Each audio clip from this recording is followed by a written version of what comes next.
माणसावर 3 ते 4 जणांचे उपकार असतात, आई वडिलांचे, भगवंताचा आणि संतांचा. ह्या उपकारातून माणूस काही झालं तरी उतराई होऊ शकत नाही, पण उतराई होण्याचा प्रयत्नच न करणं हे महाराज काय औपचारिकतेचं उदाहरण नाही. आपल्यावर ज्यांचे ज्यांचे उपकार आहेत त्यांच्या उपकारातून माणसाने यचकिंचित का होईना उतराई होण्याचा प्रयत्न केलाच पाहिजे. व आपण ज्यांचं ज्यांचं कर्ज घेतलंय, ज्यांचं ज्यांचं आपल्यावरती ऋण आहे, त्यांचं ऋण माणसाने व्याजासकट परतफेड करावं. जर त्यांचं आपण ऋण फेडायला कमी पडलो तर महाराज कितीतरी जन्म घेऊन महाराज त्यांचं आपल्याला ऋण फेडावं लागतं. एकायदातुन मुनिंद्रे समागत तिष्ठन्तमानंद कंदम परब्रह्मलिंगम भजे पांडुरंग. पांडुरंगाकार प्रथम नमन, पांडुरंगाकार प्रथम नमन, पांडुरंगाकार प्रथम नमन,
पांडुरंगाकार प्रथम नमन.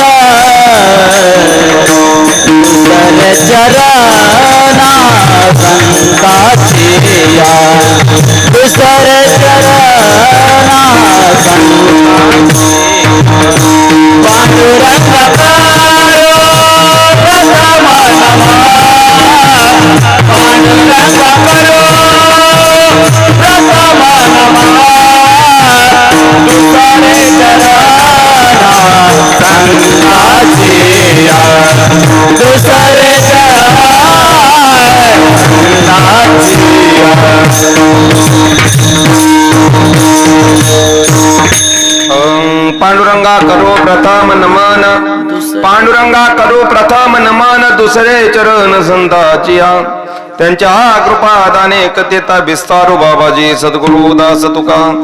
जयांचे केले स्मरण होय सकळ विद्यांचे अधिकरण, तेची बंधू श्री चरण श्री गुरूंचे ते नमस्कार. आणि आता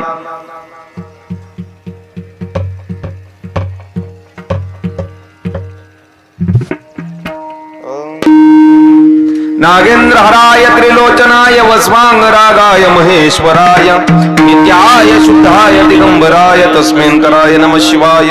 मनोजवं मारुततुल्य वेगं जितेंद्रिय बुद्धिमतां वरिष्ठं वाताजमतं वानुरुत्थ मुख्यं श्रीरामदूतं शरणं प्रपद्ये. आपल्या हेता जो असे जागता, धन्य माता पिता तयाचिया. कुळी कन्या पुत्र होते जे सात्विक, तयाचा हरिक वाटे देवा विठ्ठल विठ्ठल.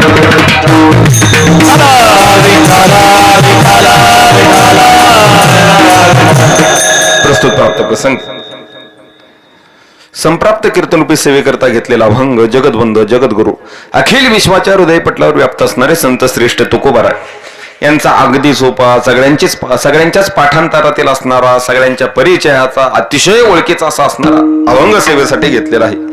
अभंगाचा भाव जवळजवळ सगळ्यांना ज्ञात आहे, कारण सगळ्यांच्याच परिचयाचा आहे. जरी संपूर्ण अभंग पाठ नसला तरी एखादं चरण का होईना प्रत्येकाचा ऐकण्यातील आहे, पाठांतरातील आहे. अभंगाचा भाव मांडत असताना तुकोबाराय अगदी सरळ सरळ सांगतात, जो स्वतःच्या हिताला जागा राहतो तुकोबाराय त्याच्या नाही तर त्याच्या वाढ वडिलांना धन्यता देतात. आणि असा जो कुळामध्ये सात्विक मुलगा जन्माला येतो त्याचा हर्षयुक्त आनंद भगवंताला महाराज होत असतो.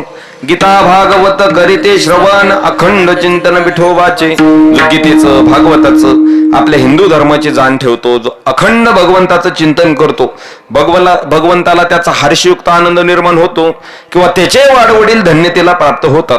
तुका म्हणे मज घडो त्यांची सेवा, तरी माझ्या दैवा पार नाही. तुकोबराय म्हणतात की आशांचे जे काही व्यक्ती असेल त्यांची मला सेवा घडावी. का तर तुकोबराय सांगतात की त्याचा हर्षयुक्त आनंद भगवंताला निर्माण होतोच होतो. पण आपल्या हिता जो असे जागता धन्य माता पिता तयाच्या विठ्ठल.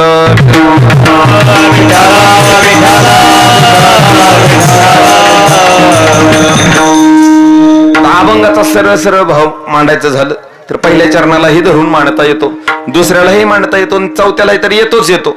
का तर महाराज गुरुवरे धुंडा महाराज म्हणायचे, संतांचे जे अभंग असतात ते म्हणजे मोठ्याचं घर आहे आणि मोठ्याच्या घराला कुठूनही प्रवेश असतो. पुढून दरवाजा, पश्चिम, उत्तर, दक्षिण चारही बाजूने दरवाजे असतात. मग आज आपल्याला तसा अभंगाची माझ्यावर कृपा होईल, जसे तुकोबारांची माझ्यावर कृपा होईल, जसे साथ भेटेल तसं अगदी आपण थोडकं चिंतन पाहण्याचा प्रयत्न करू. कारण आपल्याकडे वेळ अतिशय अल्प आहे. त्या अल्प वेळेत मला अगदी जाणून आहे की आजचा कार्यक्रम हा परिहाराचा कार्यक्रम असतो. त्यामुळे माणसं येतात जातात, जसा जसा सगळ्यांना वेळ भेटेल तशी माणसं येत राहतात. खरं तर आता तुम्ही सगळे सुरुवातीपासून उपस्थित आहात. उगाच सुरुवातीला जरी मोठा मांडव असला, आतमध्ये 5च भांडव असले तरी पण मी तुमचा अतिशय मनापासून आभार आहे. का तर असा सुरुवातीपासून समाज आम्हाला कधी कधी अशा सकाळच्या कीर्तनाला तर अजिबात दिसत सुद्धा नाही. का तर माणसांना चांगलं माहित असतं महाराजांनी कितीही आतड्यात आणल्या तरी महाराज काय 12-5च्या पुढं अजिबात जाणार नाही. मग माणसं येतात किती वाजता? 10ला, 10:30ला, 11ला. अहो त्यांना चांगलं माहित असतं कितीही काही झालं तरी 12-5च्या पुढे कीर्तन जाणार नाही. मग सकाळच्या कीर्तनात माणसांचं मत असतं नाही निदान कीर्तन कानावाला तर निदान 2 घास तरी मिळावं म्हणून माणसं शेवटाला येतात. पण तुम्ही सगळे सुरुवातीपासून उपस्थित आहात, तुमचा मी मनापासून आभारी आहे. अखिल कोट ब्रह्मांड नायक रुक्मिणी प्राण संजीवन जगत आधार श्री पंढरीश पांडुरंग परमात्म्याच्या अस्सी मागात कृपेद्वारा मुक्त कैवल्य तेजोनिधी ज्ञान यांचे राजे जगताचे मायबाप विश्वमाऊली संत श्रेष्ठ ज्ञानोबर आहे. जगतवंद जगद्गुरु संत श्रेष्ठ तुकोबर आहे. प्रेममूर्ती असणारे भगवंताचे थोड लढीवाळ भक्त संत श्रेष्ठ नामदेवर आहे. शांती ब्रह्म श्रीमंत श्री एकनाथ महाराज आणि थोर भगवत भक्त असणारे ज्यांनी भगवंतापेक्षाही तुकोबारायण महाराज म्हणजे स्वतःच्या गुरुवर जास्त श्रद्धा ठेवली असे संत श्रेष्ठ निळोबर. का संत पंचायतन? तर आमच्या संप्रदायामध्ये महाराज एक अलिखित प्रमाण आहे. आधी संत पंचायतनाचं वर्णन केलं तर सकल संतांचं भजन केल्याचं महाराज त्याला पुण्य प्राप्त होत असतं. आधी सर्व संत पंचायतन उपस्थित असणारे, विविध क्षेत्रातून उपस्थित असणारे, भले गावकरी असू द्या, टाळकरी, माळकरी, वारकरी, विविध क्षेत्रातून कार्यकारी असणारे, भले सामाजिक असू द्या, राजकीय असू द्या, शैक्षणिक असू द्या, औद्योगिक असू द्या, क्रीडा असू द्या आणि परमार्थिक असू द्या, प्रत्येक क्षेत्रातून कार्यरत असणारे पुरुष वर्ग असतील, महिला मंडळ असतील, सगळ्यांचाच मी मनापासून आभारी आहे. आजचा कार्यक्रम किम निमित्त आहे सर्वांनाच ज्ञात आहे. कैलासवासी श्री महादेव गेना शिंदे अण्णांचं मागल्या वर्षी ह्या कुटुंबातून जाणं झालं. निश्चित अण्णांच्या स्मृतीला आठवण उजाळा देण्यासाठी खरं तर आजचा दिवस. आणि श्रुती सुद्धा म्हणते श्रद्धेन क्रियते इति श्रद्धा. आपल्यातून गेलेल्या पूर्वजांवर असणारी आपली जी श्रद्धा आहे त्या श्रद्धेपोटी आपण जो उत्सव करत असतो त्याला वर्ष श्राद्ध किंवा पुण्यस्मरण म्हणायला काही हरकत नाही. आपल्यातून गेलेल्या पुण्यात्माचं स्मरण करणं तोच पुण्यस्मरणाचा वर्ष श्राद्धाचा दिवस. अण्णाला जाऊन 1 वर्ष झालं. निश्चित आजचा जो उत्सव आहे तो एक वडिलांच्या आठवणीचा दिवस आहे. माणसावर 3 ते 4 जणांचे उपकार असतात, आई वडिलांचे, भगवंताचा आणि संतांचा. ह्या उपकारातून माणूस काही झालं तरी उतराई होऊ शकत नाही. पण उतराई होण्याचा प्रयत्नच न करणं हे महाराज काय औपचारिकतेचं उदाहरण नाही. आपल्यावर ज्यांचे उपकार आहेत त्यांच्या उपकारातून माणसाने यचकिंचित का होईना उतराई होण्याचा प्रयत्न केलाच पाहिजे. व आपण ज्यांचं कर्ज घेतलंय, ज्यांचं आपल्यावरती ऋण आहे त्यांचं ऋण माणसाने व्याजासकट परतफेड करावं. जर त्यांचं आपण ऋण फेडायला कमी पडलो तर महाराज कितीतरी जन्म घेऊन महाराज त्यांचं आपल्याला ऋण फेडावं लागतं. निश्चित आजचा जो दिवस आहे, आजची जी सेवा आहे त्या वडिलांच्या अण्णांच्या ऋणातून उतराई होण्याचा खरं तर आजचा संपूर्ण शेंडे कुटुंबाचा प्रयत्न. विठ्ठल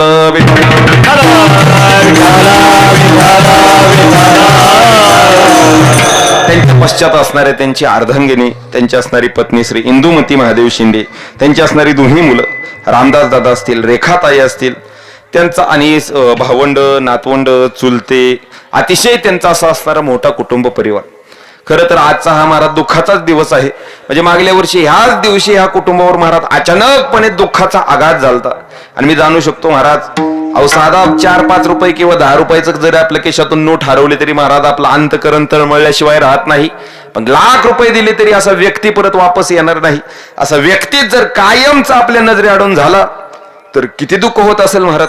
निश्चित त्या दुःखाला उजाळा देण्यासाठी नाही, पण त्यांनी आपल्याला घालून दिलेले जे संस्कार आहेत, त्यांनी घालून दिलेलं, त्यांनी आपल्यावर केलेलं प्रेम आहे, त्यांच्या आठवणी आहेत, त्या आठवणीला आज आपल्याला उजाळा द्यायचा आहे. मी मगाशीच म्हणलो की केलेल्या उपकाराची जाण ठेवणं माणसाने अतिशय गरजेचं आहे. जो उपकाराला विसरतो महाराज त्याला नाकलोंती बेदा नाकलोंती तीर्था ज्यासे तुझं गुंती ते तो मोकल ती अंती. म्हणजे त्याला घरातले सुद्धा जवळ करत नाही, त्याला तीर्थ जवळ करत नाही, त्याला वेद जवळ करत नाही. नवे नवे देव सुद्धा आशाला तर मोकलीला प्रायाची ते त्यासे कोणी ना धरे ते हाती. आशाला तर प्रायाची तही जवळ करत नाहीच नाही, पण भगवंत सुद्धा त्याला दूर करून जातो. महाराज केलेल्या उपकाराची जाण माणसाने ठेवणं अतिशय गरजेचं आहे.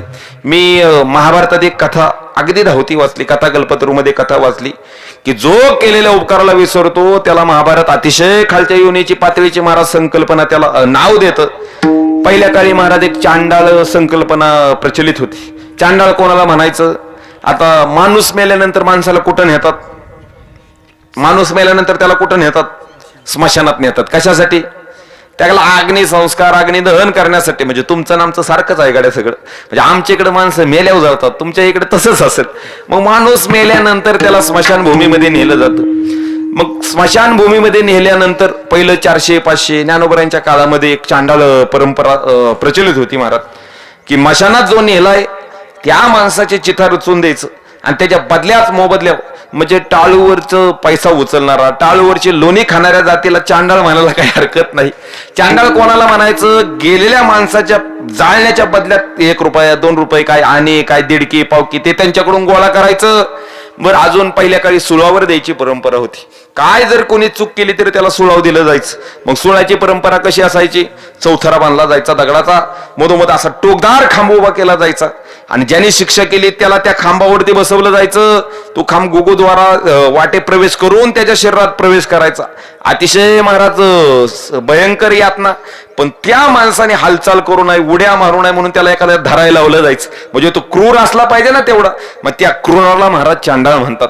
म्हणजे चांडाळ एवढ्या खालच्या योनीचा महाराज. कोणाचं शिरच्छेद करायचं झालं तर त्याच्यात हास्य करायचा, कोणाचं काही वाईट करायचं झालं तर त्याच्यात हास्य करायचं, त्याला चांडाळ म्हणायचं. पण महाभारत म्हणतं की जो केलेल्या उपकाराला विसरतो, महाभारत त्याला ह्या चांडाळाच्या खालच्याही योनीतली महाराज उपमा देतं. विठ्ठल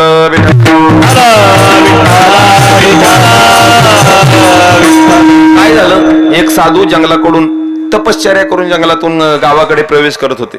गावाच्या बाहेर नदी लागली. नदीच्या काठावर साधूला काय स्मशानभूमी दिसली. आता रात्रीची वेळ 8-9 संध्याकाळची वेळ झालेली. येता येता साधूला स्मशानामध्ये अग्नी प्रज्वलित झालेला दिसला. साधूने विचार केला की कोणाचा तरी गावात खटका उडालाय, राम नाम सत्य झालंय. पण जसं साधू स्मशानापाशी आले तेव्हा साधूच्या लक्षात आलं त्या अग्नीच्या उजेडात अग्नीच्या प्रकाशात कोणतरी महिला काहीतरी काम करते. साधूला प्रश्न पडला, गड्या एवढ्या रात्रीच्या वेळेस ती स्मशानात ती महिला एकटे काय करते?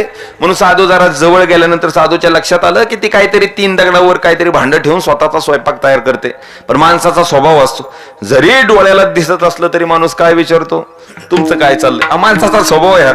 ते एकदा अकबर आणि बिरबलाला प्रश्न केला, हे बिरबल, अरे आपल्या नगरात आंधळी किती माणसं, डोळस किती माणसं? बिरबल हुशार होता महाराज. बिरबल म्हणला, बादशाह आपल्या नगरात 99% माणसं आंधळी आहेत आणि 1% डोळस माणसं आहेत. बादशाह म्हणला, बिरबल काय तुझा फ्यूज जळाला का ढिपी उडाला? सगळीच आंधळी म्हणजे मीही आंधळा, 99% मीही आंधळा, माझी बेगम आंधळी, माझे सैन्य आंधळ, प्रधान आंधळ, सगळंच आंधळ. बिरबल म्हणला, हो सगळेच आंधळे, ह्या फक्त आपल्या देशात 1% डोळस माणसं आहेत. बादशाह म्हणला, साधन तारे उघड ढगात गोळ्या मारू नको, पुराव्यानेशी पटवून दे. बिरबल म्हणला, उद्याच तुम्हाला पुरावा देतो. अशा दुपारच्या वेळेस बिरबलानेच असा फलटणचा चौक गाठला आणि आता ती काय आपण बाज म्हणतो, बाज, ती बाजच्या चौकामध्ये विनत बसला आणि एक शेजारी वही अशी नोटबुक घेऊन एक जणाला बसवलं आणि त्याला सांगितलं की कोणी काय विचारलं तर एक कॉलम केला डोळसचा आणि दुसरा कॉलम केला आंधळ्यांचा. आता महाराज चौकात बाज विनत बसलेला, येईल ते जाईल माणूस डोळ्याला दिसायचं. बिरबलापाशी यायचा आणि प्रश्न काय करायचा, अरे बिरबल चौकात काय तो करतोय? असा प्रश्न विचारला की आंधळा नंबर 1. दुसऱ्याने प्रश्न विचारला, अरे बिरबल चौकात काय करतोय? आंधळा नंबर 2. एवढ्यावरच नाही तर जरा वेळाने बादशाची महाराज स्वारी अंबारी हत्तीची वाटचाल त्या चौकातून चालली. बादशाने पाहिलं की बिरबल चौकात बाज विणतोय. बादशाने बिरबलाला आवाज दिला, अरे बिरबल एवढ्या उन्हाचा चौकात काय करतोय? आंधळा नंबर 3 अकबर बादशाह. म्हणजे डोळ्याला दिसलं तरी माणसाला स्वभाव असतो काय चाललंय विचारायचं. आणि नेमकं त्या नगरात एक जन्मांध राहत होता आंधळच. महाराज ते चालता चालता देवाने एक गोष्ट कमी दिली तर देव दुसरी गोष्ट महाराज जास्त देत असतो. आता आपण आळंदीत राहिलेलो आहे माणस. महाराज आळंदीच्या काठी आजन वृक्षाखाली एक साधू होते. महाराज काय त्यांचं नाव जाड देवळेकर का काय? निश्चित. तर महाराज जन्मांध आंधळे पण अधिकार एवढा की ज्ञानेश्वरी मुखोद्गत केलेली. कशी? नुसतं ज्ञानेश्वरीवर हात फिरवून नुसत्या स्पर्श ज्ञानाने महाराज ज्ञानेश्वरी पाठ घालती. आपली डोळं जळालं तरी महाराज आपल्याला एक ओवी पाठ होणार नाही. त्या आंधळ्या माणसाने अख्खी आता त्यांची ते टंकलिपी पण नुसत्या स्पर्शाच्या ज्ञानावर अख्खी ज्ञानेश्वरी पाठ केलेली. म्हणजे देवाने एक गोष्ट कमी दिली तर देव दुसरी गोष्ट जास्त देत असतो. बघा, ज्याला ऐकू येत नाही त्याला बोलायचं नादलंय, ज्याला दिसत नाही त्याला ऐकायचं नादलंय. तसं त्याला स्पर्श ज्ञान महाराज चांगलं. त्या आंधळ्याने चालता चालता बाजाची ठोकर लागली. चाचपून पाहिलं तर बाज आहे. बाज अंदाज बांधला. आवाजाने लक्ष घेतलं की बिरबल आहे. बिरबल. आंधळ्याने प्रश्न केला, अरे बिरबल एवढ्या उन्हाच्या चौकात बाज काय विनत बसलाय? डोळस नंबर 1.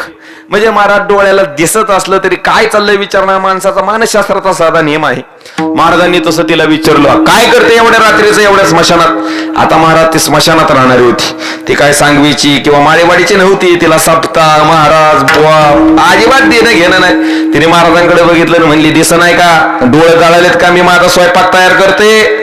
साधूने जरा स्वयंपाकाकडे पाहिलं तर साधूला जरा वेगळंच अन्न दिसलं. साधूने प्रश्न केला, आई साहेब काय स्वयंपाक तयार करताय? म्हणली, काय नाही महाराज माझ्या आवडीचं अन्न आहे ते स्मशानाची शेजारी कुत्र मरून पडलेलं. बर मग त्या कुत्र्याच्या आतड्या काढल्यात आणि त्या मी शिजवते. महाराज साधूला किळसवाणं वाटलं. साधूने मनात विचार केला, बरेच खाणारे बघितले पण कुत्रा खाणारा आजपर्यंत कधी बघितला नाही. साधूला महाराज ते किळसवाणं वाटलं. पण नेमकं साधू निघणार तेवढ्यात साधूची नजर त्या भांड्यावरती गेली. भांड जरा साधूला वेगळंच दिसलं गड्या. साधूने विचार केला की असलं भांड कुठल्या दुकानात भेटत नाही. साधूने प्रश्न केला, आई साहेब हे भांड नेमकं कोणत्या दुकानातून आणलं?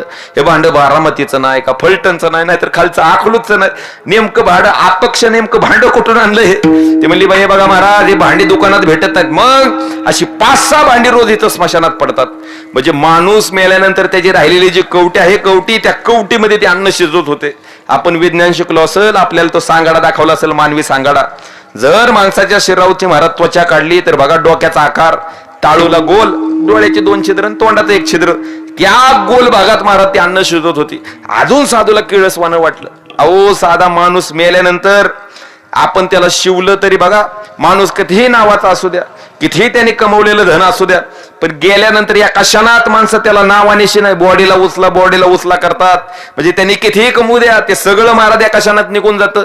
आणि त्या मेलेल्या माणसाला शिवल्यानंतर गोमूत्राने स्नान केल्याशिवाय महाराज आपण स्वतःला पवित्र मानत नाही. आणि ते मेलेल्या माणसाच्या कवटीमध्ये अन्न शिजवते. साधूला जरा किळसवाणं वाटलं. साधू निघणार तेवढ्यात तिने काय केलं, पायातील चप्पल काढली आणि त्या भांड्यावरती झाकून ठेवली. आता साधूने प्रश्न केला, झाकलं कशासाठी? ते म्हणले, काय नाही महाराज माझ्या हे अन्नाला कोणाची तरी नजर लागल म्हणून मी ते झाकलं. आता साधूला परत प्रश्न पडला, गड्या ह्या जगात एवढा पापी कोण आहे ती ह्या अन्नाला, ह्या भांड्याला, ह्या अन्नाला नजर लावेल? तेव्हा तिने दिलेलं उत्तर आहे का? तिने अतिशय भारी उत्तर दिलं महाराज. ते म्हणले, महाराज नजर लागते या कुत्र्याच्या मांसाला, माणसाच्या कवटीत शिजवलेल्या अन्नाला नजर लागते. कोणाची? महाभारतात कथा आहे महाराज. कोणाची? केलेल्या उपकाराला जो विसरतो त्या कृतज्ञ माणसाची, त्या पापेची अन्नाला नजर लागते. म्हणून ध्यानात धरा, केलेल्या उपकाराची माणसाने जाण ठेवावं. निश्चित पाखराने स्वतःच्या पंखात बळ आल्यानंतर आकाशात आभारी घ्यावीच, निश्चित उंच भरारी घ्यावी. पण ज्या घराने त्याला ऊब दिली, ज्या घराने त्याला आसरा दिला, त्या घराला पाखराने अजिबात विसरू नये. तसं आपण जीवन जगत असताना आपल्यावर कोणाकोणाचे उपकार आहेत त्याची जाणीव ठेवावी. उगच मोठं झालं म्हणून आपले पाय हवेत उडून द्यायचे नाहीत. जमिनीलाच पाय लागून कधीही राहणं चांगलं. विठ्ठल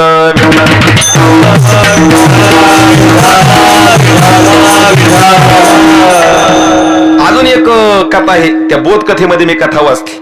काय झालं, ते जो केलेल्या उपकाराला विसरतो त्याला गाढवाची उपमा महाराज बोध कथा देते. आता खरं तर हा 4 पायाच्या गाढवाचा अपमान होईल या 2 पायाच्या गाढवाला उपमा देणं म्हणजे, पण निश्चित महाराज 4 पायाच्या गाढवाचा अपमानच आहे. काय झालं, एक गाढव जंगलातून चाललेलं, म्हणजे मी केलेलं उपकाराला जो विसरतो त्याची गती सांगतोय.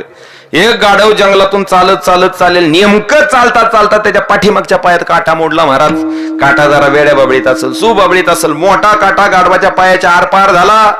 त्या काठ्याच्या दुःखाने गाढवाने महाराज आरडाओरड सुरू केली. आता गाढवाचं ओरडणं, गाढवाचं संगीत भजन किती चांगलं असतं सगळ्याला चांगलं माहित आहे, वेगळं सांगायची काय गरज नाही मला. नेमकं एका ते कोल्ह्याच्या गाढवाचं ओरडणं कोल्ह्याच्या कानावरती गेलं. कोल्हा पळत पळत गाढवापाशी गेला आणि म्हणला, काय गाढव दादा, ना सापता ना भजन, ना एकतारीवर भजन, ना काकडा ना हरिपाठ, एकट्यानेच का उगच हाऊ हाऊ लालेली लाला, एकट्यानेच का भजन लावलंय? तेव्हा गाढव म्हणलं, माझ्या पाठीमागच्या पायात काटा मोडलाय, त्याचं ते ओरड नाही. महाराज, कोल्ह्याला गाढवाची दया आली. कोल्ह्याने गाढवाला जागेवरती उभा केलं. कोल्हा गाढवाच्या पाठीमागच्या पायाकडे गेला आणि स्वतःच्या तोंडाने कोल्ह्याने गाढवाच्या पायातला काटा ओढून काढला. आता कोल्ह्याने गाढवा काय केला महाराज? बोला. कोल्ह्याने गाढवा उपकार केला. आता गाढवाने म्हणलं पाहिजे, गड्या राम राम जय हरी, चहा प्यायला चला, निदान तुम्हाला भुक्का लावतो तरी म्हणलं पाहिजे. पण शेवटी महाराज ते गाढवच, म्हणजे 4 पायाचं गाढवच महाराज, ज्या पायातील कोल्ह्याने काटा काढला, गाढवाने त्याच पायाने कोल्ह्याला अशी दणकरणीला पुढे 2-4 फूट लांब उडून पडलं. म्हणजे केलेल्या उपकाराला जो विसरतो त्याला गाढव म्हणायला काय हरकत नाही. महाराज, विठ्ठल.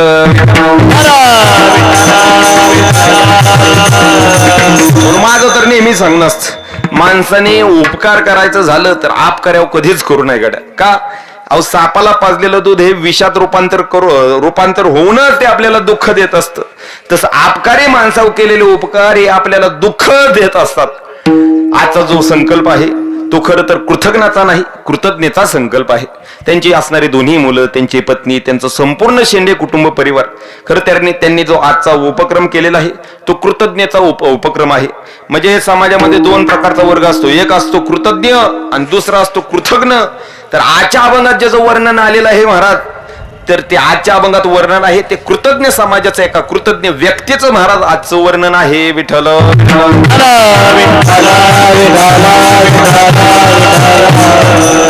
सेवेसाठी घेतलेला अभंग सगळ्यांच्याच परिचयाचा आहे, सगळ्यांच्याच पाठांतरातील आहे. सेवेसाठी उपस्थित असणारे सगळेच आपल्या गावातील, आपल्या भागातील, विविध क्षेत्रातून असणारे मान्यवर तर असतीलच, पण इकडेही पाहायचं झालं तर माझं जेवढं वय नाही तेवढा त्यांचा परमार्थ आहे. अशी आमची गुरुवर्य, गुरुस्थानी, वडिलांच्या संबंधापासून असणारी माणसं आहेत. आमचे कदम महाराज असतील, भाऊ असतील, आता सुनील महाराज असतील, वाघ महाराज असतील, आपले शास्त्रीजी असतील आणि आपले सुनील महाराज, सुनील दादा असतील. निश्चित संपूर्ण सगळे असणारे, म्हणजे 7 म्हणून नाही, पण आपल्या मित्राला, म्हणजे ते माझे सोयरे सज्जन सांगाती पाया ठेवीती विठोबाचे, आपल्या एका सोयऱ्याच्या सोबती असणारे उभे माझे सगळे सवंगडी. निश्चित माझ्या सोबत आलेले माझी लहान भावंड असतील, ज्यांची सुंदर अशी संसृष्टी आहे. दादांचाही मनापासून आभार आहे. खरं तर आजचा कार्यक्रम किम निमित्त सर्वांनाच ज्ञात आहे. तुम्हाला काही वेगळं सांगायचं कार्यक्रमाचं प्रयोजन गरज नाही. आणि माझी तर सगळ्यांना विनंती असेल की खरं तर आजचा कार्यक्रम म्हणजे हा परिहाराचा कार्यक्रम. माणसाला जसा वेळ भेटेल तशी माणसं येत राहणार आहेत. त्याच्यामुळे उगच कुणी आलं गेलं तर त्याच्याकडे आपलं टकामाका बघत बसू नका. अगदी अर्ध्या तासात आपल्याला चिंतन ओरकायचं आहे. अभंगाचं विवेचन करायचं झालं तर अभंग सगळ्यांच्या परिचयाचा आहे, अहो एवढा ओळखीचा आहे. पण एक महाराज जास्त ओळख झाली की एक महाराज तिथं दोष निर्माण होतो. अतिपरिचयात अवज्ञा सतत गमनात अनादर भवती मले बिल पुरंदरी चंदन काष्टमिंदनी ती कुरते, किंवा अतिपरिचयात अवज्ञा सतत गमनात अनादर भवती प्रायगवासी कुपे स्नानम समाचरती. माणसाला जास्त परिचय झाला की वस्तूची तर किंमत राहत नाहीच नाही, पण व्यक्तीची सुद्धा माणसाला किंमत राहत नाही. बघा, आता मी काय राजकारणी अजिबात नाही, काल तुम्ही मत सगळ्याला एकामेकाला दिलेले आहेत. पण समजा जर आपल्या घराला मोदी साहेबाचं घर लागून असतं, बांधाला बांध असता, तर आपण त्यांच्याकडे पंतप्रधान म्हणून बघितलं नसतं. आपण म्हणलं असतं रे आज ते पंतप्रधान झालेत. पण एक काळ असा होता की ते आमच्याबरोबर बसून चहा म्हणजे विकत नव्हते, पण बसून पेत निश्चित होते. म्हणजे जास्त परिचय झाला की माणसाला त्या गोष्टीची किंमत राहत नाही. पण अभंगाच्या बाबतीत हा विचार करायचा झाला तर महाराज अजिबात हा परिचय आम्हाला होत नाही. का? साधा नियम सांगतो माणसाच्या व्यवहार मनाचा. माणसाला आपली गोष्ट कधीही चांगलीच वाटत असते आणि दुसरं आपलं पोरग माणसाला कधीही सोन्या बाबड्या गोण्या मोन्यात वाटत असतं, आणि शेजाऱ्याने थोडा जरी धांगोडा केला तरी ते त्याला कार्टच वाटत असतं. तसे महाराज अभंगही आमचे आहेत. तुकोबरायांनी, ज्ञानोबरायांनी अभंगाची निर्मिती केली. काय त्यांना भगवंताने सांगितलं नव्हतं? ज्ञानोबरायांना देवाने सांगितलं नव्हतं, ज्ञानोबराय तुम्ही ज्ञानेश्वरी लिहिली तरच तुम्हाला संजीवन समाधी, तुकोबराय तुम्ही गाठा लिहिला तरच वैकुंठाकडे फिरकायचं नाही तर अजिबात यायचं नाही.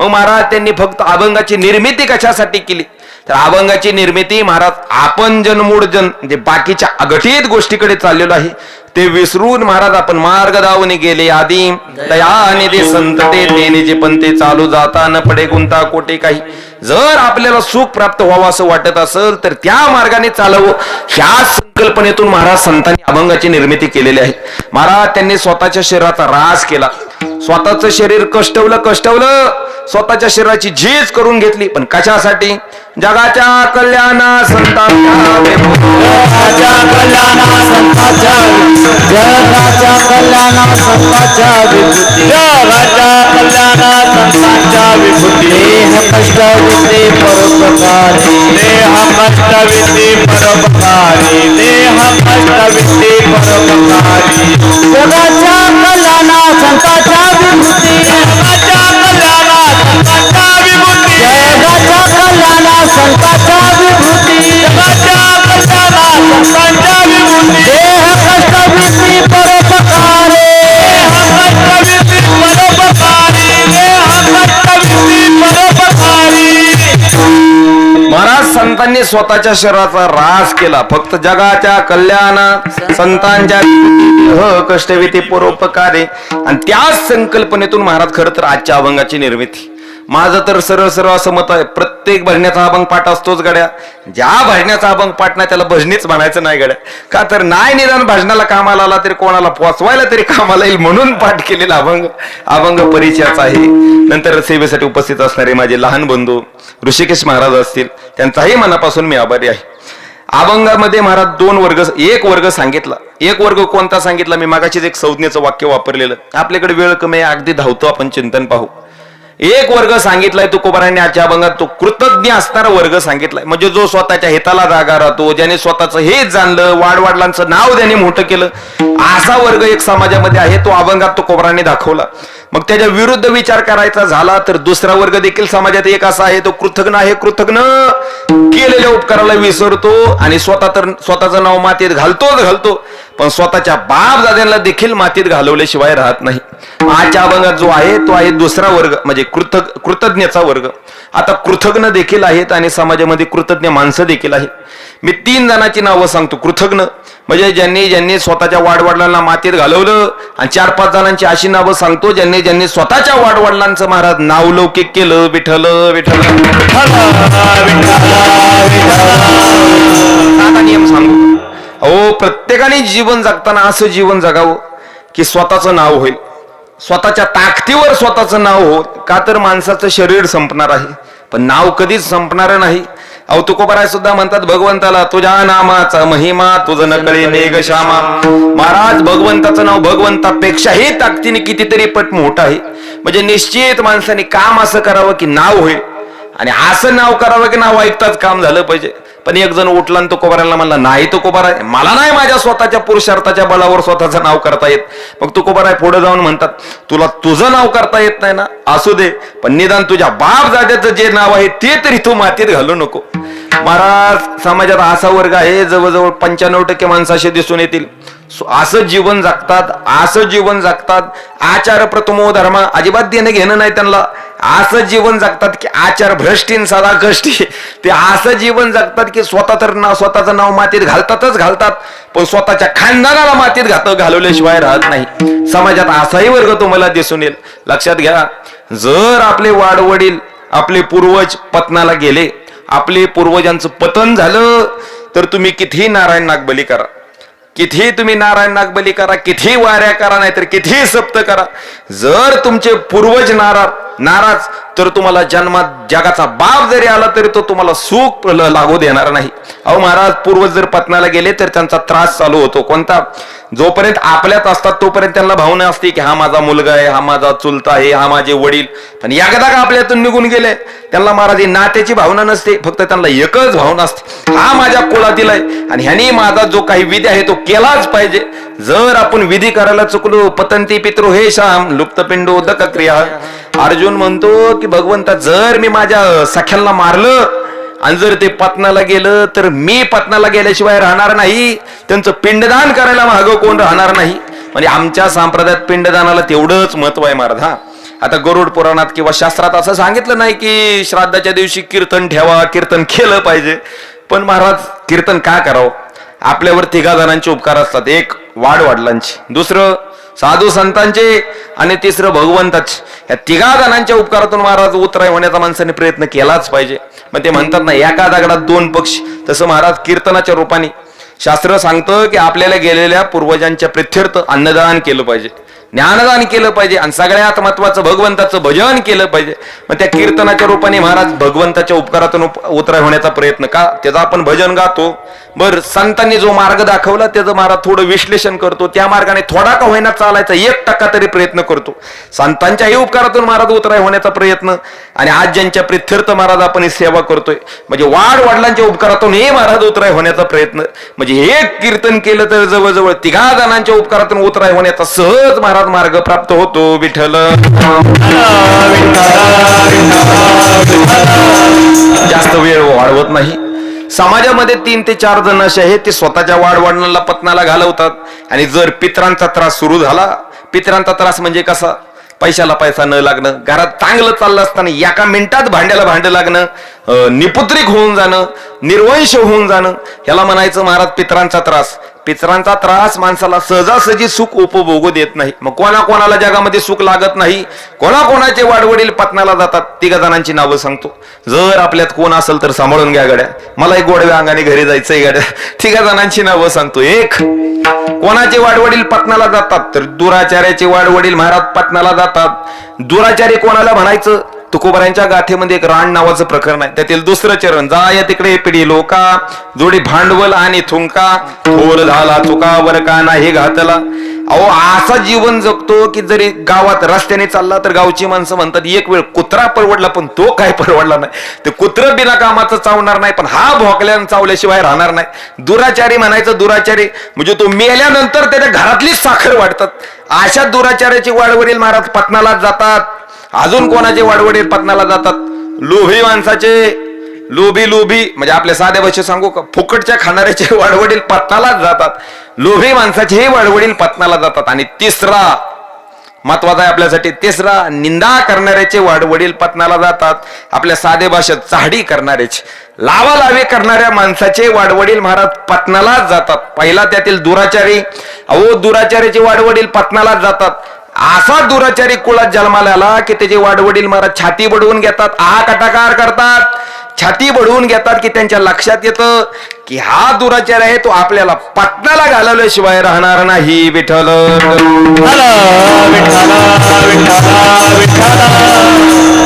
कटा त्यांचे करीती पिताला,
त्यांचे करीते पितर वंशी दुराचारी पुत्र झाला.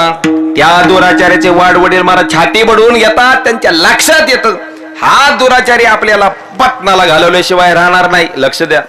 ओ, माणसाने जीवन जगताना असं जगावं, जीवन जगताना एवढं रुबाबात जगावं आणि एवढं नीतिमत्तेने जगावं जरी तो गेला तरी त्याच्या पाठीमागं त्याचं चांगलं नाव शिल्लक राहावं. जर तो चांगला जीवन जगत नसल तर महाराज मग त्याचं गेल्यानंतर नाव सोडा, जिवंतपणीच आहे ते नाव तो मातीत घालवत असतो. विठ्ठल विठ्ठल.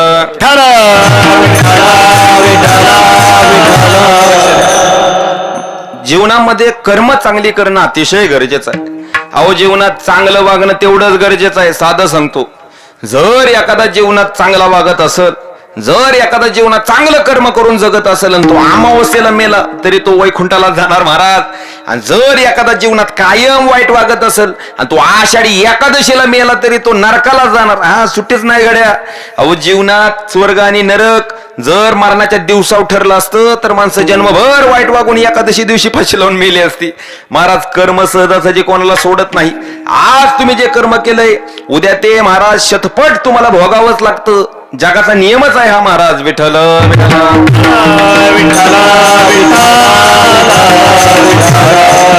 साधं वाक्य सांगू का तुम्हाला?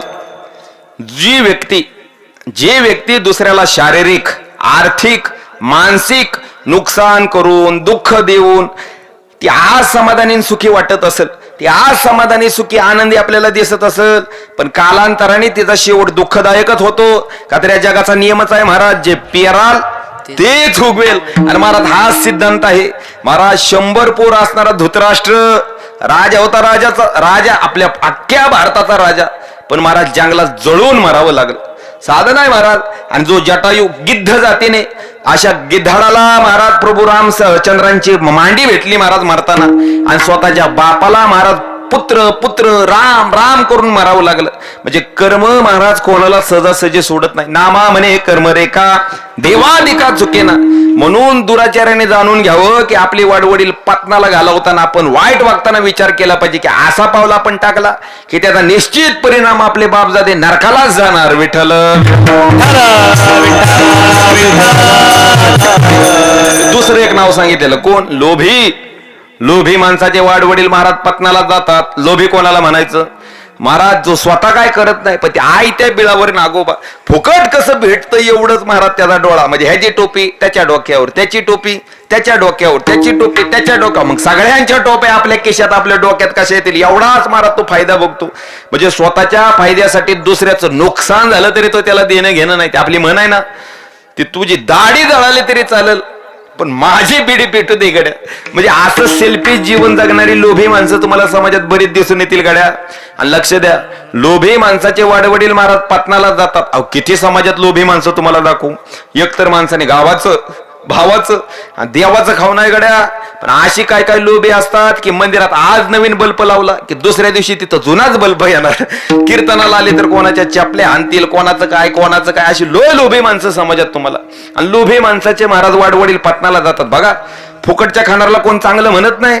जो रोजच दुसऱ्याच्या खांडात शेळ्या चारायला सोडतो, उगाच दुसऱ्याचा फुकटचा चहा द्यायला पाहिजे महाराज, त्याला कोणच चांगलं म्हणत नाही. मागं पेपरात एक बातमी होती. एका गावात 10-12 म्हाताऱ्यांनी टोळी केली. ती टोळी, त्या टोळीचं काय काम, त्यांनी एका टोळीत त्या तरणा मुलगा ठेवलेला. त्या तरण्या मुलाला घ्यायचं, आता सांगवीचीच होती समजा, त्या तरण्या मुलाला घ्यायचं आणि शेजारच्या गावात त्या पोराची सोयरीक जमवायला जायची. पण त्या पोराची काही सोयरीक जमवत नव्हते. का जमवत नव्हते? अहो त्या पोराचं अगोदरच झालं, नुसतं झालं नव्हतं, त्याला अगोदरची 2 पोरं होती.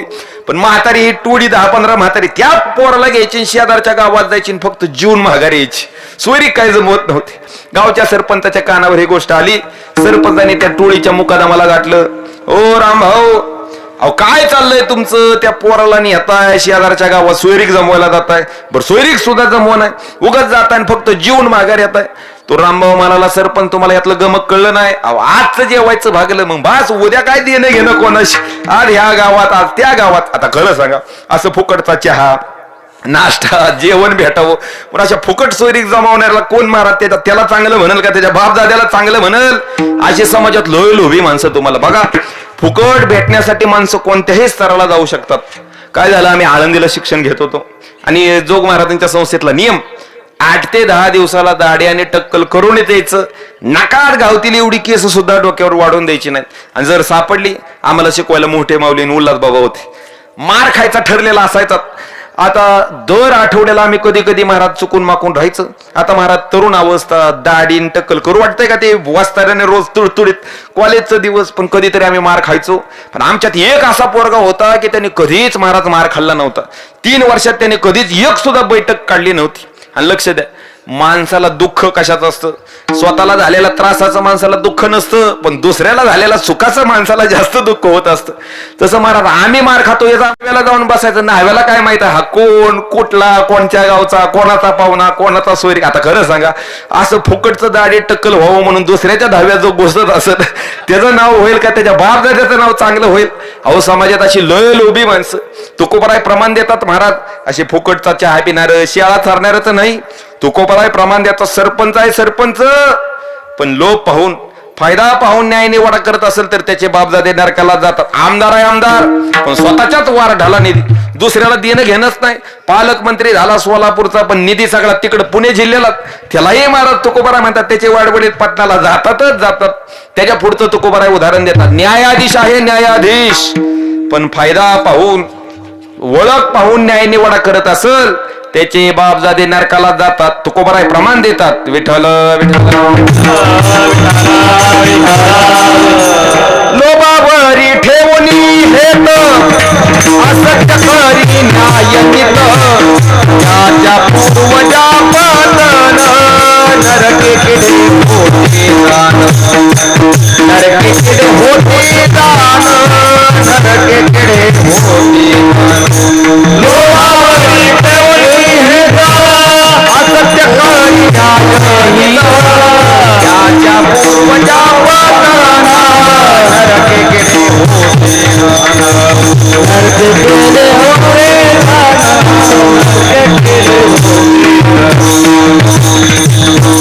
तुकोबाराय महाराज प्रमाण देतात. ऐका, काय झालं, एका गावात एक ज्योतिषी राहत होता. ज्योतिषी राहत होता. माणसाचं चांगलं चुटूक मुटूक काय असेल ते चांगलं बघायचा. परिणाम काय झाला, चांगला ज्योतिष आहे त्याच्यामुळं महाराज पैसा भरपूर आला. पैसा आल्यामुळं गावातली 10-12 माणसं, अख्खं गाव त्या ज्योतिषाच्या पाठीमागं गेलं. महाराज पैसा असला की ते कबीरदासजी म्हणतात, पैसे तेरा 3 नाम, परशा, परशु और परशुराम. म्हणजे पैसा आला की महाराज न लांबची नाती, न बोलणारी नाती सुद्धा महाराज जवळ येतात. आणि एकदा पैसा गेला की जी जवळची आहे तेही सुद्धा लांब झाल्याशिवाय राहत नाहीत. परिणाम असा झाला महाराज, अवेळी पैसा प्राप्त झाला. आणि साधं उदाहरण सांगतो. अवेळी प्राप्त झालेली माणसाला सत्ता आणि संपत्ती, त्याच्या मागे एक गुण दोष असतो महाराज, त्याला उन्मत्त केल्याशिवाय राहत नाही. अवेळी प्राप्त फुकटचा पैसा माणसाला सहजासहजी पचतच नाही गड्या. बघा कितीतरी जणांचं हायवेच्या कडेला अशी बरीच तुम्हाला बोटावर मोजणारी दाखवीन मी. आम्ही आळंदीला शिक्षण घेत होतो. तिथं एक हे टाकू नका फक्त, आळंदीला आम्ही शिक्षण घेत होतो. मुंगसे पाटील म्हणून नावाचं एक महाराज गृहस्थ राहत होता. गावचा प्रॉपर 33 एकर महाराज जमीन होती. आज एका एकराचा भाव आळंदीत पाहायला गेला तर महाराज 10 कोट्यासनी 1 एकर घ्यावा लागल. महाराज 33 एकर जमीन होती. त्यातली आता फक्त 3च एकर राहिली. मग आता 3 एकर राहिली म्हणजे त्या माणसाची महाराज प्रॉपर्टी किती पाहिजे, 2-4 मजले असे बिल्डिंग पाहिजे, नवे अपार्टमेंट पाहिजेत. अजून पण महाराज पत्र्याच्याच खोलीत राहतो. 30 वर्ष झालं. म्हणजे फुकट भेटलेला पैसा माणसाला सहजासहजी पचनी पडत नाही गड्या. असं झालं की ज्योतिषाकडे पैसा प्राप्त झाला. अख्खं गाव पाठीमागं झालं. सत्ता निर्माण झाली, संपत्ती आली. परिणामाचा झाला ज्योतिष उन्मत्त झाला. उन्मत्त. त्या उन्मत्तपणात ज्योतिषाने काय केलं, शेजारी एक गरीब राहत होता, त्या गरीबाची जमीनच बळकावून टाकली. उगा अर्धा एकर होती त्याची, ती जमीन स्वतःच्या नावावर करून घातली. स्वतःचाच गोटा बैलाचा नेऊन त्याच्या रानात नेऊन ठोकला. तो गरीब बिचारा रडायला लागला, आरडाओरड करायला लागला. ज्योतिष असं नका करू, माझं त्यावरच पोट आहे, माझे बापदाद्यांपासून जमीन आलेलं आहे, मी गरीब आहे. ज्योतिषी काय ऐकायला तयार होईना. त्या ज्योतिषाने, त्या शेतकऱ्याने गावात धाव घेतली. पण अख्खं गाव त्या ज्योतिषाच्या पाठीमाग. तुम्हाला साधं उदाहरण सांगू का, ते कबीरदासजी सांगतात, निर्धन गिरे पहाड़ से उसका कोई न पूछे हाल, निर्धन गिरे पहाड़ से उसका कोई न पूछे हाल, श्रीमंत को लग जाए काटा तो पूछे लोग 1000. महाराज गरीब माणूस डोंगरावनी पडला तरी त्याला कोण विचारणार नाही, पण श्रीमंताला नुसतं खर्चाटलं तरी हजारो माणसं त्याला विचारणार आहेत, तुम्हाला काय झालं गड्या, तुम्हाला पाणी आणू का, काय आणू काय आणू.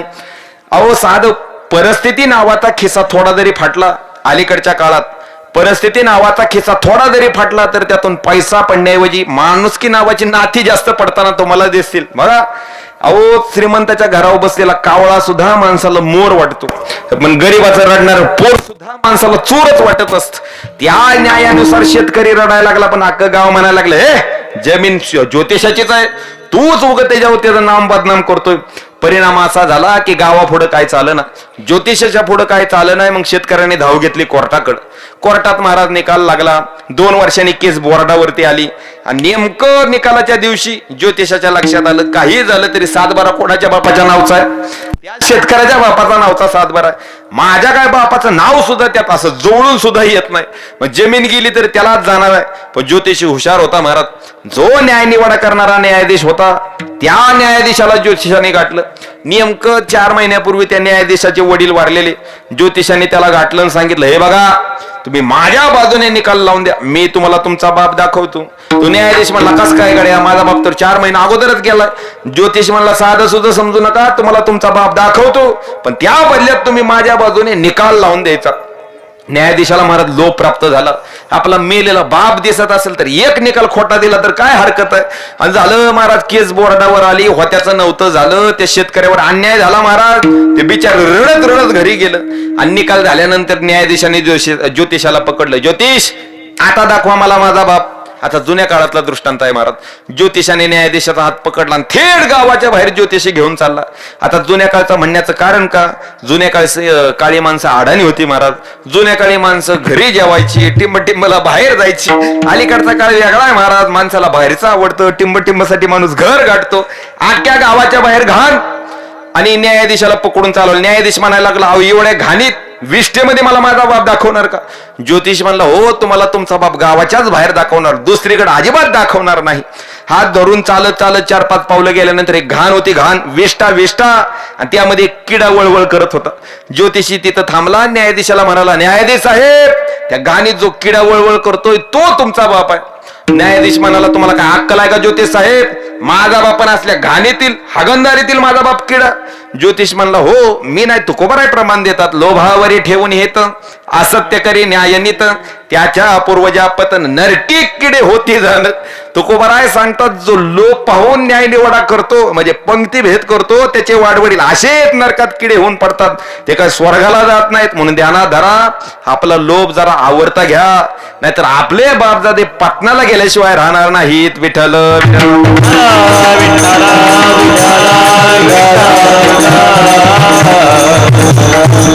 आणि तिसरं एक नाव सांगितलेलं आता अगदी धावतं सांगतो. अजून तिसरा कोण सांगितलेला, निंदा करणाऱ्याचे वाडवडील महाराज पत्नाला जातात. आपल्या साध्या गावठ्या भाषेत लावालावे करणाऱ्याचे वाडवडील महाराज पत्नाला जातात. बघा माणसाला स्वतःच दोष दिसत नाहीत, पण स्वतःच दोष लपवून दुसऱ्याचं दोष दर्शन पाहणं हा माणसाचा स्वभाव आहे महाराज.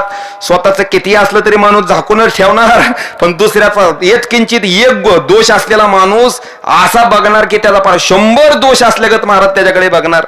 माणसाला स्वतःच्या पाठीवर कधीच दुसऱ्याच्या पाठीत बुक्या घालायला माणूस कधी कमी करत नाही. निंदा दुसऱ्याची माणूस आवडीने करतो. लक्ष द्या, जो दुसऱ्याची आवडीने निंदा करतो पूर्वजांचे नरका जाणीत एक ऐका, निंदा करावी चहाडी मनी धरून आवडी. तुकोबाराय म्हणतात मनात आवड धरून दुसऱ्याची जो निंदा करतो, दुसऱ्याविषयी द्वेष जो स्वीकारतो, दुसऱ्या दिवशी जो मत्सर बाळगतो त्याचे वाडवडील पत्नाला गेल्याशिवाय राहणार नाहीत. का तुकोबाराला असं म्हणावं लागलं महाराज. समाजाचा विचार केला तर निंदा करणारा कोण, तुकोबाराय त्यांना म्हणतात कानाला लागणारी भूत. अशी समाजात तुम्हाला गावात कानाला लागणारी भूत बरीच दिसून येतील गड्या. ह्या भूताचं एकच काम, त्याच्या स्वतःच्या मनगटात ताकद नसते, पण त्या दुसऱ्याच्या कानाला असं जाऊन लागणार की चाललेला खेळ एका मिनिटात मोडीला काढणार महाराज. बघा अशा भूतांमुळे एका सप्त्याचे 2 सप्ते, एका दिंडीच्या 2 दिंड्या. अहो गावात बिनविरोध लागली तरी असं भूत जाऊन एकामेकाच्या कानाला लागतं, लगेच 4 शीट उभा राहतात. म्हणजे या महाराज भूताचं काम आहे. अहो तुकोबाराय सांगतात मत्सराचा ठाव शरीरी नसावा, लाभेविन देहा कष्ट पितो. महाराज आपण दुसऱ्याचे दोष सगळत राहिलो तर लाभाशिवाय महाराज आपल्याला दुःख स्वीकारावं लागतं, लाभाशिवाय आपल्याला दुःख होतं, दुःख स्वीकारावं लागतं. पण कधीही करायचं झालं तरी दुसऱ्याविषयी मत्सर अजिबात करू नका.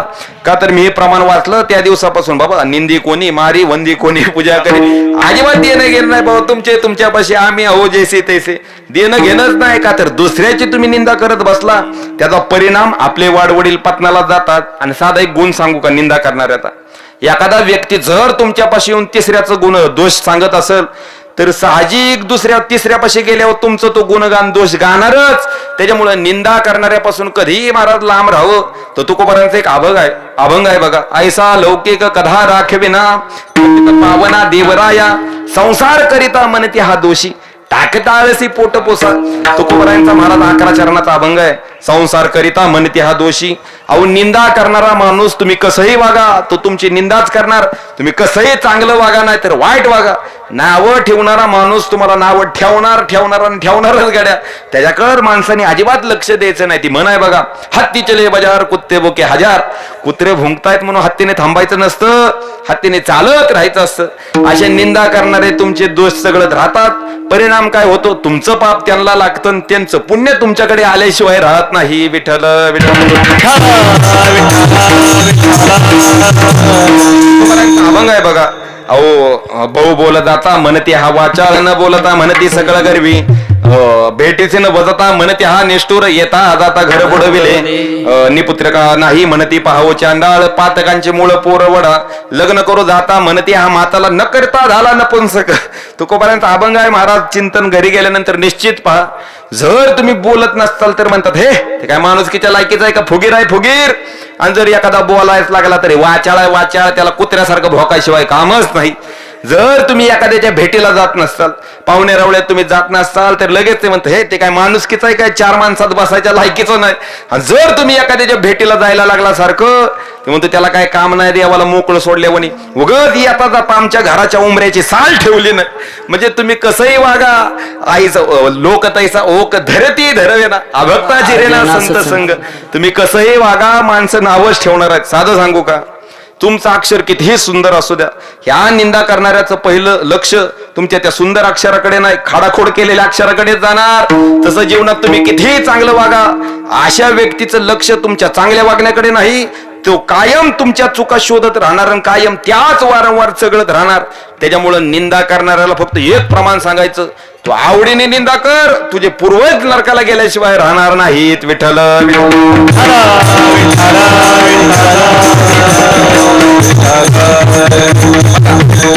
कोणाचे वाडवडील महाराज स्वर्गाला जातात, 3 जणांचे तर पत्नाला जातात. मग कोणाचे ज्यांचं उद्धार होतो, कोणाच्या वाडवडिलांचं नाव लौकिक होतं, कोणाच्या वाडवडिलांचं कौतुक होतं, तर जो स्वतःच्या हिताला जागा राहतो अशाच्या वाडवडिलांचा महाराज उद्धार होतो. अभंगाचं पहिलं चरण,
धन्य माता पिता तयाची माता पिता तयाचे धन्य माता पिता तयाचे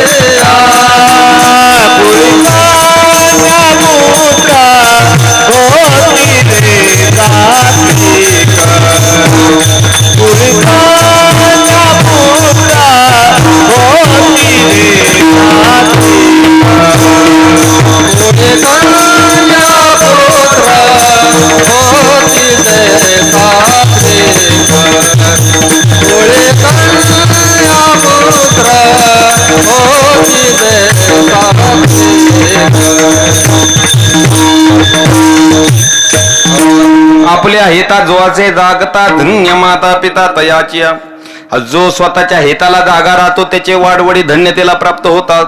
आता हित काय, आता आपल्याकडे खरं तर वेळ आपण घड्याळाच्या जवळ आहे घड्याळ, तरी पण आपल्या घड्याळाची काही कृपा नाही आज म्हणायचं. जवळजवळ 11:50 झालेत. चिंतन करायचं म्हणजे अजून कितीही करता येतील महाराज. माणसाच्या जीवनाच्या हिताच्या ध्येयाविषयी शास्त्रकार सांगतात. 4 शास्त्रकारांनी तत्व सांगितली माणसाच्या जीवनाच्या हिताची.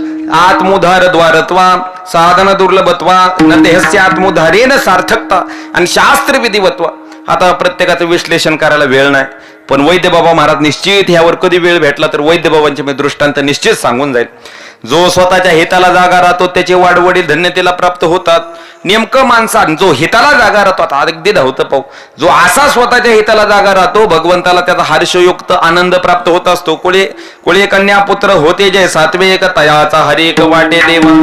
नेमकं माणसाचं हित कशात आहे? अभंगाचं 3रं चरण. गीता भागवत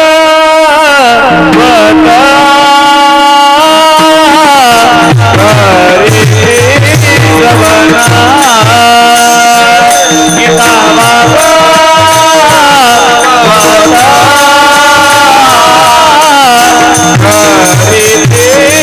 श्रवणा गीता भागवत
गीता भागवत करीते श्रवण अखंड चिंतन विठोबाचे. कुली कन्या पुत्र होते जे सात्विक तयाचा हरी एक वाटे देवा. अजून कोणाचे वाडवडी धन्यतेला जातात ऐका महाराज. आपल्या हिंदू धर्माचे काही ग्रंथ ठरलेले आहेत, आपल्या हिंदू धर्माचा मंत्र ठरलेला आहे, आपल्या हिंदू धर्माचे तीर्थ सुद्धा ठरलेले आहेत, आपल्या हिंदू धर्माचा देव सुद्धा हमारा ठरलेला आहे. आपल्या हिंदू धर्माचा देव कोणता? भगवान श्रीराम आपल्या हिंदू धर्माचे देवता आहे. आपल्या हिंदू धर्माची प्रार्थना पाहायचं झालं तर महाराज विश्व प्रार्थना आपलं पसायदान ही प्रार्थनाच झाली. आणि धर्माची प्रार्थना म्हणायचं झालं तर हनुमान चालीसा महाराज आपली प्रार्थना आहे. बरं, अजून आपल्या धर्माची महाराज तीर्थ ठरलेले आहेत. काशी, वाराणसी, मथुरा, बद्रीनाथ, पंढरपूर आपल्या धर्माचे महाराज मुख्य तीर्थ आहेत. तसं आपल्या हिंदू धर्माचे महाराज ग्रंथ आहेत. गीता, भागवता, करिते श्रवण. आपल्या धर्मामध्ये गीता आणि भागवत म्हणजे गीता रूपी असणारी ज्ञानेश्वरी आणि भागवत रूपी असणारा गाथा हे सुद्धा महाराज आपल्या धर्माचे ग्रंथ ठरलेले आहेत. आपल्या धर्माचा मंत्र ठरलेला आहे. कोणता मंत्र सगळ्यांना पाठ असला पाहिजे. आपल्या हिंदू धर्माचा मंत्र आहे. मंत्र कोणता? ओम भगनी भागवत रे बट स्वाहा. तो रामकृष्ण हरी आपल्या वारकरी संप्रदायाचा मंत्र आला. आपल्या हिंदू धर्माचा मंत्र आहे महाराज गायत्री मंत्र. आपल्या हिंदू धर्माचा मंत्र ठरलेला आहे महाराज, तो सगळ्यांचाच पाठ असला पाहिजे. आणि निश्चित असे जे गीता भागवताचं चिंतन करतात भगवंताला त्यांचा हर्षयुक्त आनंद प्राप्त होतो. आणि अजून कोणाचं महाराज वाडवडी धन्यतेला जातात. अखंड चिंतन विठोबाचे जे अखंड भगवंताचं चिंतन करतात त्याचे वाडवडी धन्यतेला जातात. आणि जर आपल्याला वाटत असेल आपल्याही वाडवडिलांना धन्यता प्राप्त व्हावी, आपलंही नावलौकिक व्हावं, तर त्यासाठी आपल्याला भजन करणं अतिशय गरजेचं आहे. आतापर्यंत मी तुम्हाला अजिबात त्रास दिला नाही, तुम्ही निवांत बसून राहिला. पण आता सगळ्यांना 1 मिनिट त्रास देतो. ज्यांना ज्यांना हात दिले त्यांनी हाताने टाळी आणि मुखाने भगवंताचं भजन करायला अजिबात चुकू नका. सगळ्यांनी हाताने टाळी, मुखाने नामस्मरण करा आणि शेवटचं 1 मिनिट का होईना प्रत्येकाने भजन करा. विठोबा रखो तरी माझ्या देवा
म्हणे मज घडो त्यांचे सेवा तरी माझ्या देवा पार नाही. कुली कन्या पुत्र होती जे सांत्विक तयाचा हरिक वाटे देवा. यथामती ते अवकाश अभंगाचा अगदी धावता आपण तोडका मोडका अर्थ पाहण्याचा प्रयत्न केलेला आहे. झालेली सेवा अण्णांच्या चरणी मी निश्चित अर्पण करत आहे. अगदी तुमची 5 मिनिटं घेतो, त्याच्यावर जास्त वेळ अजिबात घेत नाही. आजचा कार्यक्रम किन निमित्त होता सर्वांना ज्ञात आहे. लक्ष द्या सगळ्यांनी. कैलासवासी श्री महादेव गेना शेंडे अण्णांच्या प्रथम पुण्यस्मरणानिमित्त आजची असणारी ही सेवा. मी सुरुवातीलाच म्हणलेलो की आपल्यातून या शेंडे कुटुंबातून एका बापाचं जाणं झालेलं आहे, एका कर्त्या पुरुषाचं जाणं झालेलं आहे. आणि निश्चित वडिलांच्या आठवणीला उजाळा देणारा खरं तर आजचा हा दिवस. खरं पाहायला गेलं तर पुरुषाचं आयुष्य महाराज साधं सोपं नसतं, कोणत्याही पुरुषाचं असू द्या. आणि घरातील कर्त्या पुरुषाचं तर नसतं. पुरुषाचं आयुष्य महाराज साधं सोपं नसतं. अहो, लहानपणी 10 रुपयासाठी रडणारा मी मोठ्यापणी खिशात 20,000 बंडल जरी असला तर 100 रुपये खर्च माणसाला करू वाटत नाहीत का? दुसरं कारण काहीच नाही, फक्त घरच्या जबाबदारी. अशा ह्या घरच्या जबाबदारीच्या ओझ्याखाली एका पुरुषाचं संपूर्ण आयुष्य दबून जात असतं आणि त्यातच ते संपत असतं. आणि कर्ता पुरुष जाणं म्हणजे महाराज साधं सोपं नाही. कर्ता पुरुष जाणं म्हणजे अचानकपणे भरलेल्या घरावर दगड टाकण्यासारखं असतं. निश्चित ह्या कुटुंबातून अण्णा गेले. अण्णांचं जाणं ह्या कुटुंबासाठी अतिशय दुःखदायक होतं. त्यांची दोन्ही मुलं असतील, त्यांची एक मुलगा एक मुलगी, त्यांची असणारी पत्नी असतील, त्यांच्या अर्धांगिनी इंदुमती आई असतील, रामदास दादा असतील, रेखाताई असतील. खरं तर त्यांच्या आयुष्यातून महाराज आता दोन्ही लेकरांच्या आयुष्यातून महाराज बापाचं जाणं झालं. दोघांना तर दुःख आहेच आहे, पण ते आईकडे बघून महाराज ते एक औंढा गिळू तरी शकतात. पण आमच्या ज्या आई आहेत, अण्णांच्या ज्या पत्नी आहेत, खरं तर इंदुमतींच्या आयुष्यातून महाराज त्यांचा विठ्ठलच गेला असं म्हणायला काही हरकत नाही. महाराज बायको शब्दावर आम्ही कितीही विनोद करू द्या आणि कितीही जोक करू द्या, तो थोडा वेळ शांत बसवा त्याला. बायको या शब्दावर आम्ही कितीही विनोद करू द्या, कितीही जोक करू द्या, नाहीतर कितीही चेष्टा करू द्या, नाहीतर मजाक करू द्या, पण अंतिम सत्य एकच आहे महाराज. ह्या जीवनाच्या प्रवासावर तिच्यासारखा सोबती, तिच्यासारखा साथ देणारा आणि तिच्यासारखा आपल्यासोबत उभा राहणारा महाराज जगात दुसरा कोणीच नसतो. महाराज निश्चित ज्याच्यासाठी आता आईंकडे पाहिल्यानंतर एक महाराज गोष्ट लक्षात येते, ज्याच्यासाठी स्वतःचे आई वडील सोडले, ज्याच्यासाठी स्वतःचं घरदार सोडलं, ज्याच्यासाठी स्वतःच्या रक्तातली नाती सोडून दिली महाराज, ज्याच्यासाठी सगळं सोडलं आणि त्याचं सगळं जे आहे ते स्वतःच स्वीकारलं, रक्ताची नसणारी नाती महाराज रक्तापेक्षा जास्त सांभाळली, ज्याच्यासाठी असं सगळं सोडलं, असं विठ्ठलच त्यांच्या आयुष्यातून निघून गेलेलं आहे. ते महाराज एक कविता आहे बघा, भातुकलीच्या खेळामधील राजा आणि राणी, अर्ध्यावरती डाव मोडला अधुरी कहाणी. निश्चित आईंच्या आयुष्यातून महाराज त्यांचं विठ्ठल निघून गेलेलं आहे. त्यांनी जो राजा राणीचा संसार थाटलेला, त्यांच्या संसारातून महाराज राजाचंच निघून जाणं झालेलं आहे. आणि निश्चित महाराज म्हातारपणी माणसाला म्हातारी आणि म्हाताऱ्याला म्हातारी, म्हातारीला म्हातारा एकामेकाला पूरक असतात. नवरा बायकोचं महाराज नातं असं नाजूक आहे की त्या नात्याला जगात दुसरी कोणती उपमा देऊ शकत नाही महाराज. ते नामदेव अप्पा विनोदाने सांगायचे, काय झालं, एक जणाची बहीण वारली, तसं तो मोठ्या मोठ्याने रडायला लागला, माझी दिदी गेली, माझी तायडी गेली, माझी बहीण गेली, माझी तायडी गेली. गावातल्या 4-5 महिला गोळा झाल्या आणि म्हणल्या, भावड्या रडू नको, एक बहीण गेली तर आम्ही 4-5 बहिणी तुझ्या आहेत. कालांतराने महाराज त्याच्यात घरावर अजून दुःख, त्याची महाराज आईच वारली. आई वारल्यानंतर तो मोठ्या मोठ्या रडायला लागला, माझी आई गेली. गावातल्या 4-5 वृद्ध महिला गोळ्या झाल्या, भावड्या रडू नको दाद्या, एक आई गेली म्हणून काय 4-5 आम्ही तुझ्या आया म्हणून आहे. आणि कालांतराने महाराज आप्पा सांगायचे, कालांतराने त्याची बायकोच मेली. महाराज तो एवढा रडला, माझी बायको मेली, पण गावातली कोणत्याही महिलेला त्याची दया आली नाही. म्हणजे महाराज नातं नाजूक आहे, विनोदाचा भाग सोडा. निश्चित अशा नाजूक असणाऱ्या नात्यामधून महाराज त्यांची जी संसाराची दोरी होती ती दोरीच तुटून गेलेली आहे. आता त्यांची असणारी दोन्ही मुलं निश्चित त्यांच्यातून त्यांचे विठ्ठल गेलेले आहेत. त्यांच्यात आता फक्त त्यांची आई आहे. खरं तर एक परमार्थिक म्हणून लहान तोंडे मोठा घास घेतो, तुम्ही तुमच्या आईला सांभाळतच आहात. पण निश्चित एक अजून विनंती करतो की आता हेतून पुढं अण्णांच्या आठवणीत आईच्या डोळ्यातून एकही अश्रू न येऊन देणं, तरच न येऊन दिलं, अण्णांच्या आठवणीत आईच्या डोळ्यातून एकही अश्रूचा थेंब नाही पडला, हीच खरी अण्णाला श्रद्धांजली असेल. आणि मी नेहमी सांगत असतो की जिवंतपणे नाते जपात. का तर माणसाचा अलीकडच्या काळात काय भरोसा नाही महाराज. ऊन एवढं 43% सेल्सिअस वातावरण आहे, थोडा अजून 2-4 वाढलं तर माणसाचं एका मिनिटात झटका व्हायला वेळ लागणार नाही. कोण कधी मरू शकतो सांगता येत नाही. म्हणून मी कायम सांगतो, जिवंतपणे नाते जपासा. मेल्यानंतर म्हणण्यात मजा नाही महाराज, मनी होता साधेपणा, कधी नाही दाखवला मोठेपणा, आठवणीचे क्षणाक्षणाला. जगात महाराज आठवणी अशा असतात, आठवणीसारखं दुःखदायक ह्या जगामध्ये दुसरं काय नाही. आठवणीचा स्वभाव तुम्हाला सांगतो, आठवणी येतात, आठवणी काही बोलत नाहीत, आठवणी रडतात, आठवणी हसतात, नवे नवे आठवणी त्रस्त करतात, छळतात आणि आठवणी निघून जातात. पण तरी देखील पाठीमागं फक्त आठवणीच राहत असतात. आता या शेंडे कुटुंबाला महाराज त्यांच्यातून त्यांचे वडील गेलेले आहेत. आता त्यांनी कितीही आवाज दिला, अण्णा, पप्पा, वडील, दादा, त्यांना त्यांचा बाप दिसणार नाही महाराज. बापाची महाराज फक्त प्रतिमा असेल. म्हणून तर माझं नेहमी म्हणणं असतं की ज्यांचे ज्यांचे आई वडील आहेत त्यांनी ते जोपासा. कारण जगामध्ये एक गोष्ट अशी आहे, तुमचा हरवलेला पैसा सापडेल, हरवलेली वस्तू सापडेल, नवे नवे हरवलेलं सोनं सुद्धा सापडेल, पण एकदा का हातातून निघून गेले निसटलेलं आयुष्य कितीही काही दिलं तरी ते माणसाला परत वापस येत नाही. आणि एकदा का हातून निसटून गेलेली व्यक्ती एकदा नजरेआड झाली तर ती व्यक्ती लाखो रुपये तुम्ही द्या ती परत माघारी येत नाही. म्हणून ज्यांचे ज्यांचे आई वडील आहेत त्यांनी ते जोपासा. हा, घरातील म्हातारे आईबाप सूर्यासारखा लक्क प्रकाश देत नसतील, नाही तुमच्या जास्त कामाला येणार. आणि महाभारत सुद्धा म्हणतं कार्यापेक्षा हे वर्तन ते भावस एकदा असो दुर्लभ. जर माणूस कामाला येत नसेल तर त्या माणसाला माणसं जवळ ठेवत नाहीत. साधा नियम आहे माणसाच्या मानसशास्त्राचा. पण आई वडिलांच्या बाबतीत हा नियम नाही महाराज. जरी तुमचे म्हातारे आईबाप सूर्यासारखा लक्क प्रकाश देत नसतील, पण त्यांचं तेवत, त्यांचं आसनं हे देवघरातील निरंजन सारखं आल्हादायक तेवत राहणं आपल्या आयुष्यामध्ये अतिशय गरजेचं असतं महाराज. ते एकदा का निघून गेल्यानंतरच त्यांची किंमत कळत असते. परमार्थी काय पण माफी मागून बोलतो. नाही तुम्हाला वारी करता आली तरी चालेल महाराज, लक्ष द्या. नाही तुम्हाला लांब लांबच्या देवाच्या दर्शनाला जाता आलं तरी चालेल का?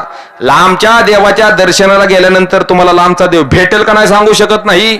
पण घरीच वाडवडिलांची सेवा करा, आई वडिलांची सेवा करा. जगाचा बाप तुम्हाला भेटायला शिवाय राहणार नाही. साधा महाराज परमार्थाचा नियम आहे. आमचा परमार्थ हे महाराज त्याच फळ आहे. पुंडलिके काय केले परब्रह्म भेटेले, माय बाप केवळ काशी तेन न जावे तीर्थाशी. निश्चित अण्णांच्या स्मृतीला उजाळा देणारा आजचा दिवस. अण्णा जिथं कुठं असतील त्यांच्या आत्म्याला शांती लाभो एवढीच मी भगवंताच्या चरणी प्रार्थना करतो. आणि त्यांची असणारी दोन्ही मुलं, तुमच्यातून तुमचे वडील गेलेले आहेत. आता वडिलांच्या जाग्यावर तुम्ही तुकोबारायणला पहा, वडिलांच्या जाग्यावर भगवान पंढरीश पांडुरंग परमात्म्याला पहा.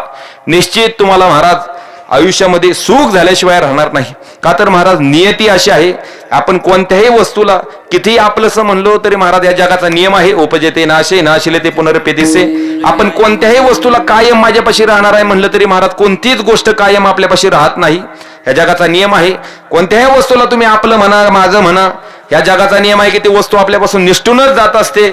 आणि ती वस्तू अशी निष्ठून जाते की धड आपल्याला नीट सावरताही येत नाही, आवडताही येत नाही. नीती पुढे माणसाला नेहमी हातबलच व्हावं लागतं महाराज. नीती प्रत्येकाची ठरलेली आहे. माणूस स्वतःच्या शक्तीने स्वतःच्या बुद्धीने कसाही जीवन जगत असू द्या, पण नीतीने ठरवलेला शेवट आणि नीतीने ठरवलेली गोष्ट माणसाला स्वीकारावीच लागते. निश्चित तुमच्या अण्णाची नीती ठरलेली होते. अण्णाची साथ आता हेतपर्यंतच तुम्हाला होते.